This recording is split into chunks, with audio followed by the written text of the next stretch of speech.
জুলাই আগস্টে মানবতা বিরোধী অপরাধের মামলায় সাবেক প্রধানমন্ত্রী শেখ হাসিনা, সাবেক স্বরাষ্ট্রমন্ত্রী আসাদুজ্জামান খান কামাল ও সাবেক আইজিপি চৌধুরী আবদুল্লাহ আল মামুনের বিরুদ্ধে আনুষ্ঠানিক অভিযোগ দাখিল করা হচ্ছে। কিছুক্ষণের মধ্যে সেখান থেকে সরাসরি যুক্ত হচ্ছেন সহকর্মী জি এম মাহমুদ। কখন নাগাদ অভিযোগপত্র দাখিল করা হতে পারে এবং কি তথ্য আছে আপনার কাছে জানাবেন?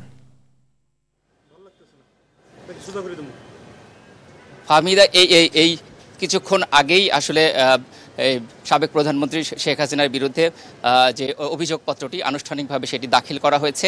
এরপর এই অভিযোগের উপর শুনানি হবে, যে শুনানিটি কিন্তু বাংলাদেশ টেলিভিশন সরাসরি সম্প্রচার করবে। আসলে শেখ হাসিনার বিরুদ্ধে যে বিচার কার্যক্রম আসলে সরাসরি দেখানোর জন্যই আসলে এই ধরনের উদ্যোগ নেওয়া হয়েছে। কিছুক্ষণ আগে প্রসিকিউশন থেকে আসলে এই অভিযোগপত্র আনুষ্ঠানিকভাবে দাখিল করেছে। আসলে এই অভিযোগপত্রটি 12টার সময় দাখিল করা হবে, এটি আগেই জানিয়ে দেওয়া হয়েছিল এবং নির্ধারিত সময়ে কিন্তু এটি দাখিল করা হলো। তো এই মানবতা বিরোধী অপরাধে শেখ হাসিনার সঙ্গে কিন্তু আরও দুজন আসামিকে যুক্ত করা হয়েছে। সাবেক স্বরাষ্ট্রমন্ত্রী আসাদুজ্জামান খান কামাল এবং সাবেক আইজিপি চৌধুরী আবদুল্লাহ আল মামুন। এদের বিরুদ্ধেও আসলে অভিযোগে আসলে তদন্তে আসলে প্রমাণ পেয়েছে, এজন্যই তাদেরকে কিন্তু যুক্ত করা হয়েছে। তো এখন শুনানি চলছে। এই শুনানির উপর আসলে নির্ভর করবে আনুষ্ঠানিকভাবে তাদের আসলে বিচারিক কার্যক্রম। অর্থাৎ এই অভিযোগপত্রটি দাখিলের মধ্য দিয়ে কিন্তু মানবতা বিরোধী অপরাধের অভিযোগ, যেটি আসলে জুলাই আগস্টে গণহত্যার ঘটনা ঘটেছে, সেই অভিযোগের যে বিচার কাজ সেটি আনুষ্ঠানিকভাবে শুরু হয়ে গেল। অর্থাৎ এর মাধ্যমে এই জুলাই আগস্টের যে বিচার, এটি আসলে এই যে কার্যক্রম এটি শুরু হয়ে গেল। এই অভিযোগপত্রটি আসলে প্রসিকিউশন থেকে দাখিল করা হয়েছে, বা আপনি জানেন যে এই প্রসিকিউশনের দাখিলের পর আসলে বিচার কার্যক্রম শুরু হয়ে যায়, যেটি 12টায় শুরু হয়েছে এবং এটি কিন্তু বাংলাদেশ টেলিভিশন এটি সরাসরি সম্প্রচার করবে বলে গতকাল প্রসিকিউশন থেকে আসলে জানানো হয়েছে। এবং গতকাল কিন্তু এর একটি ট্রায়ালও কিন্তু অনুষ্ঠিত হয়েছিল। তো এর উপর এখন শুনানি চলছে। এর পরবর্তী সংবাদে নিশ্চয়ই জানাতে পারবো বা আসলে শুনানিতে বা আসলে এই প্রসিকিউশন বা আন্তর্জাতিক অপরাধ ট্রাইব্যুনাল এই মানবতা বিরোধী অপরাধের অভিযোগের বিষয়টি নিয়ে আসলে কি বলল। তো এই ছিল আমার কাছে এই মুহূর্তে আন্তর্জাতিক অপরাধ ট্রাইব্যুনাল থেকে আসলে সর্বশেষ আপডেট। ফাহমিদা। হ্যাঁ মাহমুদ, বিটিভির সৌজন্যে আমরা বিচার কাজটি সরাসরি দেখতে পাচ্ছি।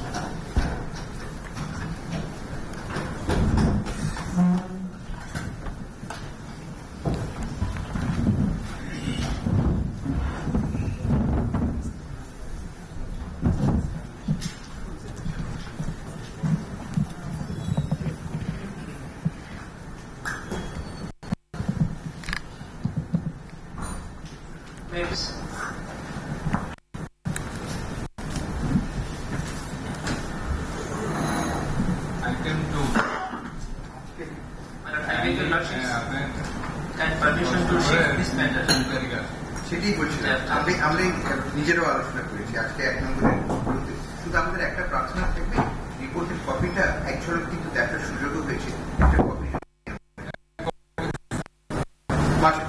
একটা ফটোকপি নিয়ে পরশুদিন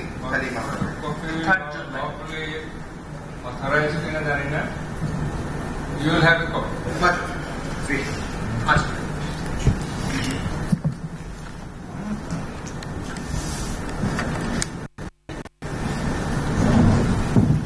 Item 1, the public comment commission.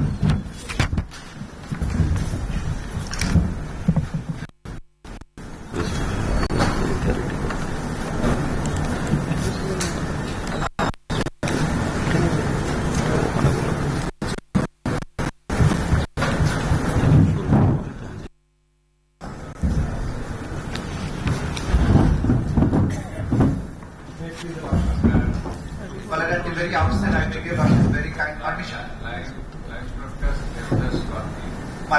ওইটা আমি বলছি মানে as per rule 9A camera রাখবেন না আপনার পর্যন্ত থাকবে মানে পাঁচজন কাছে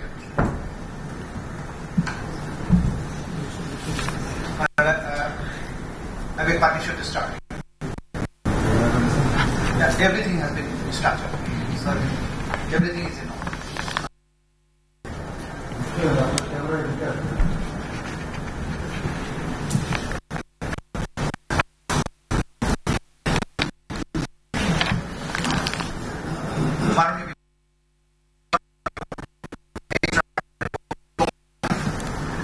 আমি শুধু একজন আইনজীবী নই, ইতিহাসের এক তরতাজা রক্তাক্ত অধ্যায়ের সশ্রদ্ধ ভাষ্যকার।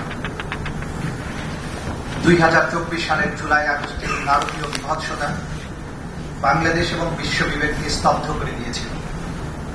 ক্ষমতা আঁকড়ে থাকার উদগ্র বাসনা, রাষ্ট্রীয় ক্ষমতার চূড়ান্ত অপব্যবহার করে ব্যাপক ভিত্তিক এবং পদ্ধতিগতভাবে থাকার কথা মানে problem is that it is not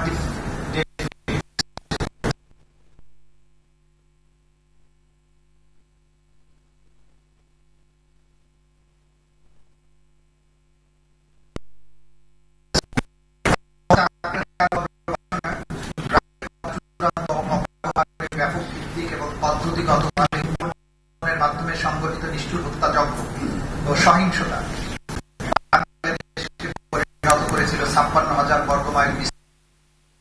আমরা এই বিচার শুরু করছি জাতির ইতিহাসের সেই বেদনাদায়ক অধ্যায়ে সংগঠিত অপরাধের জবাবদিহিতা নিশ্চিত করতে, যেখানে নিরস্ত্র নিরীহ সাধারণ নাগরিক, বিশেষ করে তরুণ, ছাত্র, যুবা, নারী ও শিশু, যারা একটি ন্যায়ভিত্তিক ভবিষ্যতের জন্য বৈষম্য এবং কোটা পদ্ধতি নামক কুপ্রথার অবসানের দাবিতে অহিংস এবং ন্যায়সঙ্গত আন্দোলনে অংশগ্রহণ করেছে।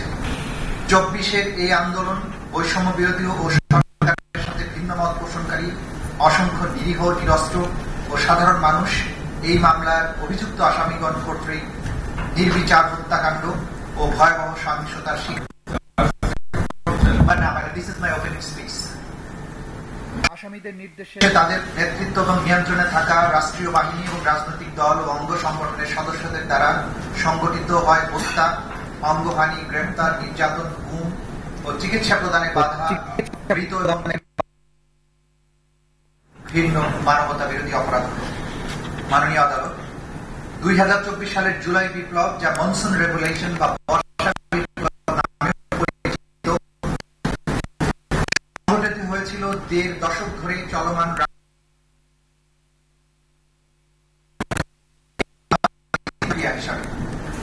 2024 সালের 1 জুলাই থেকে 5 আগস্ট পর্যন্ত সময়ে আসামিগণের নেতৃত্বাধীন সরকারের বিরুদ্ধে বৈধ চ্যালেঞ্জ হিসেবে দেখা দেয়া তরুণদের অবিস্মরণীয় জাগরণ নির্মূল করার উদ্দেশ্যে আসামিগণ সমস্ত রাষ্ট্রযন্ত্রকে ব্যবহার করে ওইসব মুক্তিকামী ছাত্র জনতাকে নির্মূল বা স্তব্ধ করে দেওয়ার উদ্দেশ্যে